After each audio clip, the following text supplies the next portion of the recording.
Hello from Trend Signal for a review of the data and events the week beginning the 22nd of June. Despite the events of last week with the Federal Reserve FMC meeting and the Greek tragedy as it's been described, the markets experienced relatively modest moves on the week, although there was quite a bit of intraday volatility. We are now entering the final 7 business days of June, and the reason why I mention that is because as we all know, unless you've been on another planet recently, that Greece is in the final throes of attempting to agree a deal with its creditors, the so-called Troika, which is being debated right to the wire. Here we are on Monday morning, and the news is so far very positive. At least the markets are perceiving it as positive. As you see here on the front page of the Financial Times market section, European stocks surge amid hopes for Greece deal.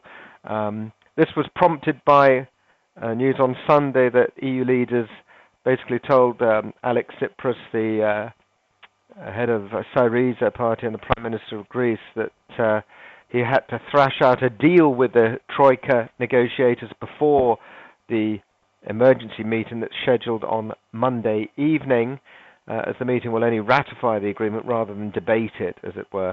Tsipras made a new offer on a reform package to the creditors on Sunday, and it's to that the markets have reacted very positively. News is that the proposal has been well received so far. Markets very positive overnight in the Far East, and early moves, as I've said, in Europe are very positive for equities, very positive for peripheral Eurozone bonds, and negative for core bonds. So the Bund giving back much of its gains that it made last week on the back of really what was described as a flight to quality or safety, safe haven aspect of the Bund. Markets last week, as I said, were relatively quiet in terms of overall moves. The FTSE was down about 1%. The Dow Jones and the S&P 500 both up about 0.65, 0.7%. The DAX, not surprisingly, was weaker last week on the back of all this Greek negotiations, but so far this morning up a whacking 300 odd points, so reversing all of last week's gains so far in just the first hour and a half of trading. The euro, not surprisingly, quite steady, along with sterling very, very strong indeed, on the back of some very positive numbers. And the idea that perhaps when the Fed starts to raise rates, whenever it does in September or December this year, that the next central bank to do so will be our own Bank of England, or the MPC, the Rate Setting Committee of the Bank of England. So, Greece and the FOMC from last week were the competing forces. Last week, the FOMC, or the Federal Open Market Committee, their monthly policy statement was viewed as more dovish than expected. This caused the US dollar to slip really across the board. US equities actually responded quite positively on Thursday after the statement on Wednesday evening, but slipped back Friday, really, I guess, due to the Greek effect, as it's being called. So, will Greece and its creditors agree a deal? Well, maybe, but if they don't, it's still time. The market seems to be pricing in the probability of a deal being struck. Certainly it is now this Monday morning, although it may be more of a fudge than a deal.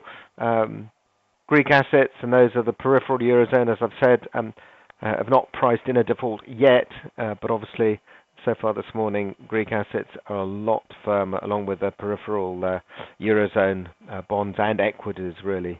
For example, BTPs, the Italian sovereign bonds, are up 130 odd points, while the Italian MIB is sharply higher, along with the DAX. So all positive at the beginning of the week.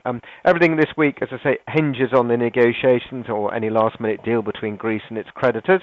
Other data is out this week, which is likely to be overshadowed, I guess, by the ongoing Greek issues. If no deal is agreed on Monday evening, I suspect a little more volatility will creep into the markets.